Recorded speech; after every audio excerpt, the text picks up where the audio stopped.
یہ میں اس لیے کہہ رہا ہوں کہ حفیظ الرحمان جو ہیں انہوں نے آج ایک پریس کانفرنس کی تھی اور اس میں انہوں نے یہ کہا تھا کہ ہمارے یہ جو نمبر ہیں یہ بہت بہتر ہو سکتے ہیں. انہوں نے کہا تھا کہ ابھی تک 3 سے 4 نشستوں کے رزلٹ جو ہے مکمل نہیں آئے، وہ آئیں گے، یعنی الیکشن کمیشن جاری کرے گا جب باضابطہ سرکاری اور حتمی.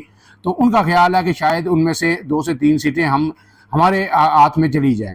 پھر ان کا یہ کہنا تھا کہ جو آزاد امیدوار ہیں ہم ان سے بھی رابطے کر رہے ہیں اور ہو سکتا ہے وہ بھی نون کے پاس آ جائیں.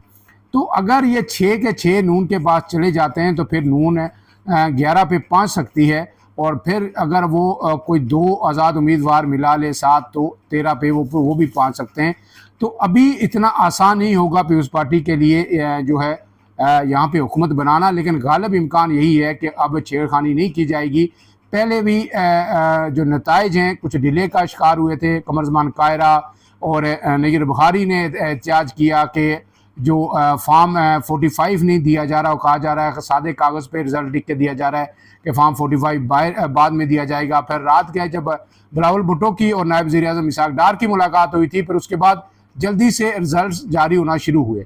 آج جب ملاقات ہوئی بلاول بھٹو کی وزیر اعظم کی ایوان صدر میں صدر مملکت کے ساتھ، اور دونوں جماعتوں کے وفود تھے، تو وہاں وزیر اعظم شہباز شریف نے مبارکباد بھی دی آصف علی زرداری کو، بلاول بھٹو کو، کہ آپ جو ہے سنگل لارجسٹ پارٹی وہاں پہ بنے ہیں. اور یہ بھی تعریف کی کہ بلاول بھٹو نے بڑی اچھی کیمپین وہاں پہ کی ہے، ہم اس طرح کیمپین نہیں کر سکے.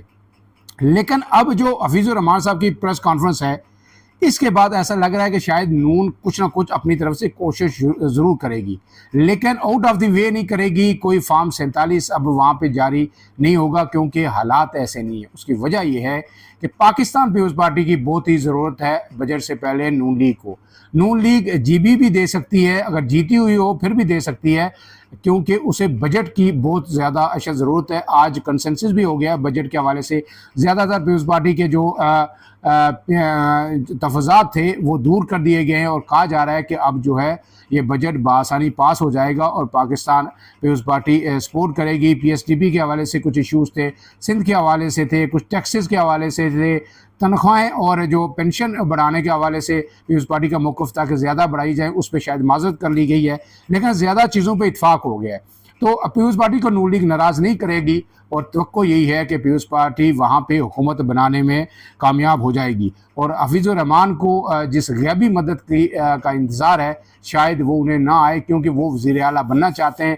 لیکن اب میرے خیال میں جو پیپلز پارٹی کے صدر ہیں امجد حسین، وہ شاید وزیر اعلیٰ بن جائیں گے. لیکن پیپلز پارٹی کا پتہ کوئی نہیں ہوتا. پیپلز پارٹی جو پارٹی صدور ہوتے ہیں اکثر ان کو اگنور کر کے ایک نوجوان کو، کسی اور آدمی کو سامنے لے آتی ہے. اب دیکھنا یہ ہے کہ پیپلز پارٹی کس کو وزیر اعلیٰ بناتی ہے.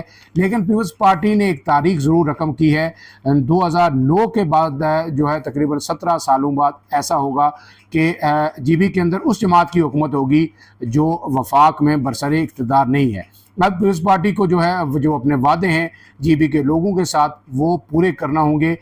بھرپور کیمپین چلائی بلاول بھٹو زرداری نے اور اسوا بھٹو نے، لیکن اس میں جو یہ نعرے بھی لگ رہے تھے کہ آپ جی بی کو کیسا دیکھنا چاہتے ہیں، لاہور کی طرح یا سندھ کی طرح، لوگوں نے ان پہ کان نہیں دھرے. اور پیپلز پارٹی کیونکہ 3 دہائیوں سے جو ہے وہاں پہ سیاست بھی بہت ایکٹیولی کر رہی ہے، لیکن اس سے پہلے جو ہے نسل در نسل پیپلز پارٹی نے جی بی کو کچھ نہ کچھ دیا.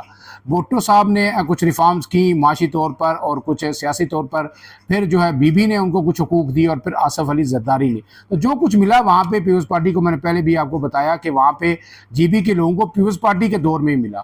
وہاں پہ اور بھی بہت سارے جو ہے ایلیمنٹ وہاں پہ انوالو ہیں، لیکن بات سے پارٹی پیپلز پارٹی وہاں پہ کافی مضبوط ہے، جس کا اظہار جو ہے ان جلسوں کے اندر بھی دیکھا گیا.